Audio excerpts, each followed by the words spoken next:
તો અત્યારે અમે રસોઈ બનાવવાનું ચાલુ કરી દીધું છે.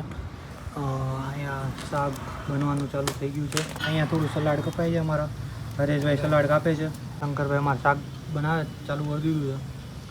હવે શાક બની જાય એટલે રોટલી બનાવશે અમારા શંકરભાઈ. તો આજ થોડું જમવાનું વહેલા બનાવવાનું ચાલુ કરી દીધું છે, કેમ કે આજ થોડુંક વધારે રાતે ખેંચવું પડે એમ છે ચાલવામાં. તો અત્યારે વહેલું જમવાનું મળી જાય તો પબ્લિક થોડી વધારે તાકાતથી જોર લગાવીને થોડુંક આગળ ચાલી જાય.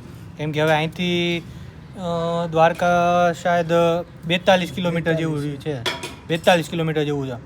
તો આપણે જમવાનું અત્યારે રેડી થઈ ગયું છે. અમારી પબ્લિક બધી જમવા બેઠી ગઈ છે.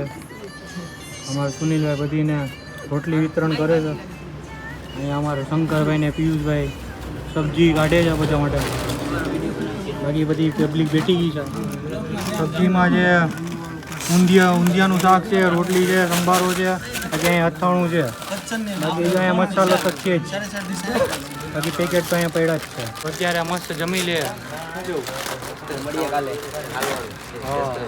10 કિલોમીટર હાલવાનું ને, એનર્જી જોઈએ ને પૂરી. ખાઓ મળીએ કાલે. કાલની હજી 10 કિલોમીટર હાલવાનું ચાલુ કરું.